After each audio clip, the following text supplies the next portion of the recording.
Salut, c'est Alex Ferreira et bienvenue dans cette nouvelle vidéo à laquelle aujourd'hui je voulais vous parler de quelque chose qui bloque beaucoup de personnes avant d'investir dans l'immobilier. C'est de comment investir dans l'immobilier avec très peu d'argent. Parce que si c'est votre cas aujourd'hui, sûrement que vous avez très peu d'épargne, peut-être 1000 euros, 2000 euros, 3000 euros, et que vous avez envie d'investir dans l'immobilier, sauf que vous vous dites ouais, mais j'aimerais bien investir dans l'immobilier, mais j'ai très peu d'argent. Et pour investir dans l'immobilier, il faut avoir beaucoup d'argent. Il faut avoir 20, 30, 40 000 euros de côté. Il faut avoir un salaire de cadre et tout ça. Et tout ça, c'est que des fausses idées. Il faut savoir une chose, c'est que pour pouvoir investir aujourd'hui dans l'immobilier, il faut, une, avoir un CDI. Deux, avoir un salaire moyen, donc entre 1500 et 2000 euros.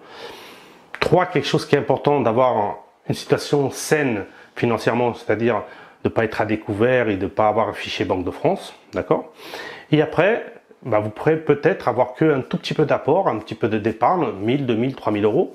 Et vous aimeriez bien investir dans l'immobilier. Comment faire quand on a très peu d'épargne pour investir dans l'immobilier? Donc là, je vais vous donner quelques astuces à laquelle ça va vous donner la possibilité d'investir dans l'immobilier, de faire le premier pas d'investisseur avec très peu d'argent ou quasiment pas d'argent. Donc, la première des choses, c'est que allez voir votre banque et vous allez faire une simulation. Voilà, vous leur dites, voilà, j'aimerais bien investir dans l'immobilier.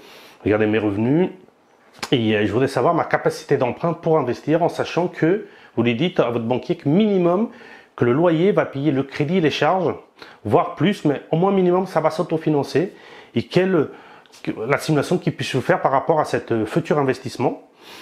Et si vous avez une situation saine et que votre banquier vous connaît et qu'il sait que vous savez gérer votre argent, même si vous avez très peu d'argent de côté, il va vous dire, il y a forte chance qu'il peut il peut vous financer à 110%, ou voire à 100%, c'est-à-dire le montant du bien, et que vous soyez obligé de financer les frais de notaire. Donc, on va prendre un exemple, que vous investissez le premier investissement, un petit studio avec 60, 70 000 euros, si c'est en province. Avec les travaux, ça vous monte à 80, 90. On va dire, on va partir de 80. Et les frais de notaire sur 80, ça va être dans les 5, 6 000 euros. Et on va dire que vous en avez que 2000, par exemple. Voilà, vous avez 2000 euros, vous avez 6 000 euros de frais de notaire à payer. Et votre banquier vous finance que 100% du bien, mais pas les frais de notaire. Et vous vous dites, il me manque 4 000 euros. Comment je peux faire pour investir dans l'immobilier en sachant qu'il me manque 4 000 euros?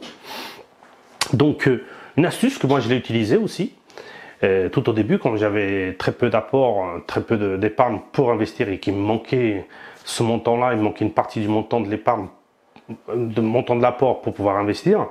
Ce que j'allais faire, c'est que j'ai parlé autour de moi, que ce soit de la famille, que ce soit des amis et tout ça, et j'ai demandé 200 euros par là, 300 euros par-ci, 500, 1000 euros et tout ça, et j'ai réussi à réunir la somme de 3-4 000 euros à l'époque. Donc vous, on va prendre l'exemple. Vous en avez 2000, il vous manque 4000, donc voilà. Vous avez cette possibilité-là, donc demandez à plusieurs amis ou de la famille qui vous prêtent l'argent à laquelle vous allez après les rembourser. Ou sinon, une petite astuce, c'est qu'au lieu d'aller voir votre banque, vous allez voir une autre banque, ils vous demandez un petit crédit à la consommation. Mais vous allez me dire, mais Alex, tu nous dis toujours qu'il ne faut pas prendre des crédits à la consommation, il faut ne prendre que des crédits pour l'immobilier. D'accord, mais là, c'est un crédit à la consommation qui est pour un apport. Mais après, vous allez me dire, mais je vais me retrouver avec deux crédits. Donc, je vais me retrouver avec le crédit immobilier, ça va sûrement s'autofinancer, mais je vais avoir un crédit pour l'apport à laquelle il va falloir que je mette de l'argent tous les mois.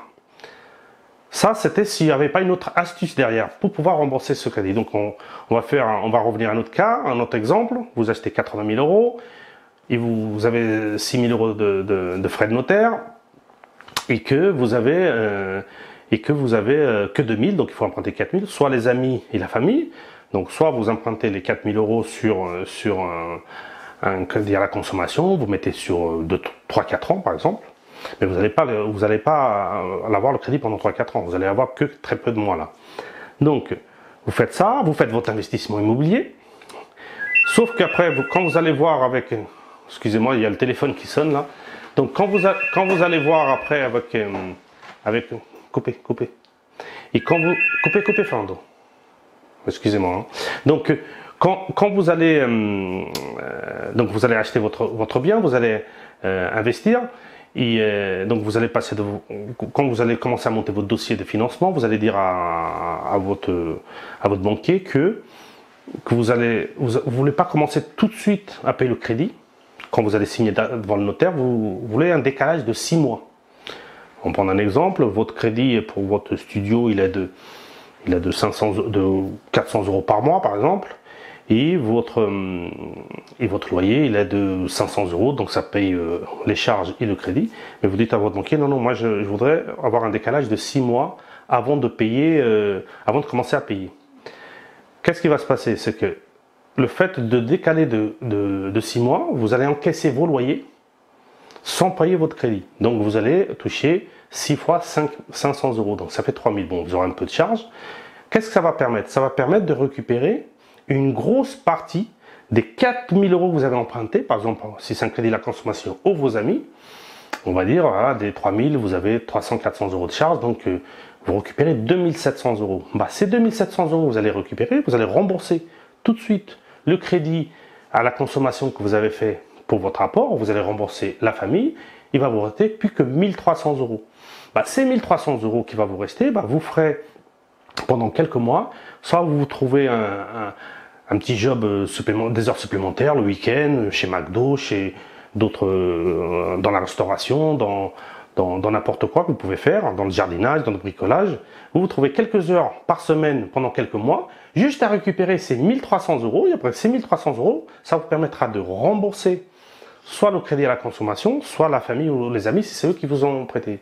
Donc là, voilà, des astuces à laquelle au départ, vous avez que 2000 euros d'épargne, il vous laisse 6000.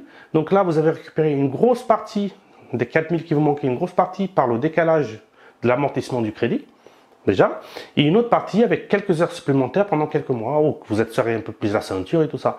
Donc voilà que on a réussi à faire notre premier investissement immobilier avec 2000 euros, par exemple, dans ce cas concret, avec très peu d'argent.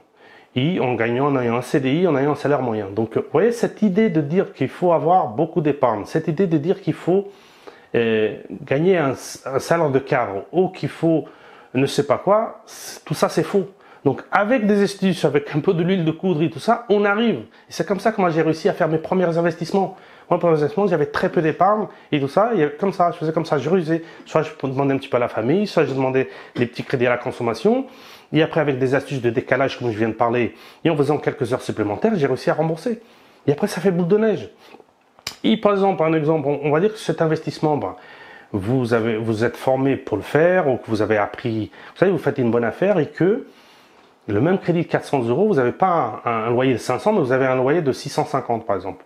Et que vous avez un surplus de revenus de 150 euros ou 200 euros par exemple, tout dépend du montant. Ces 150, 200 euros, vous le mettez de côté tous les mois, vous les gardez pendant 1 an ou 2, et dans 2 ans, plus un peu d'argent vous aurez mis vous de côté, plus ça va vous permettre un deuxième apport, et avec de nouveau la même astuce, en décalant, en empruntant un petit peu, vous allez reprogrammer une deuxième épargne pour un deuxième apport, pour un deuxième investissement. Et c'est comme ça qu'on avance. Et petit à petit, on arrive, voilà. Et c'est comme ça que moi, j'ai fait mes 2, 3, 4 premiers investissements. C'est comme ça. Après, bon, j'avais une autre capacité d'avoir de l'épargne, tout ça. Donc, ça a été plus facile. Mais surtout au démarrage, ce qui est plus dur, c'est surtout le démarrage. Dès qu'après, c'est comme une boule de neige. Le truc, c'est commencer à rouler. Après, plus elle grossit la boule de neige, plus chaque tour ramasse plus de neige. Ça, c'est exactement pareil dans l'investissement immobilier. Voilà. Ce que je voulais vous dire, pour qu'on peut investir avec très peu d'argent, et avec des astuces, on peut réunir la somme que le banquier nous demande pour l'apport, pour le premier investissement, deuxième, troisième investissement. Donc voilà, cette idée de dire que il faut beaucoup d'argent pour investir, c'est complètement faux. Je viens de vous le montrer comment c'est. Je vais vous donner quelques astuces. Voilà. Si ces astuces, ça peut vous aider, tant mieux. Profitez des astuces, c'est complètement gratuit. Maintenant, si vous voulez recevoir quelque chose encore gratuit aussi, c'est une formation que j'ai créée de 2 heures, à laquelle vous cliquez sur le lien, vous pouvez accéder à cette 2 heures de formation gratuite pour franchir les premiers pas d'investisseur immobilier.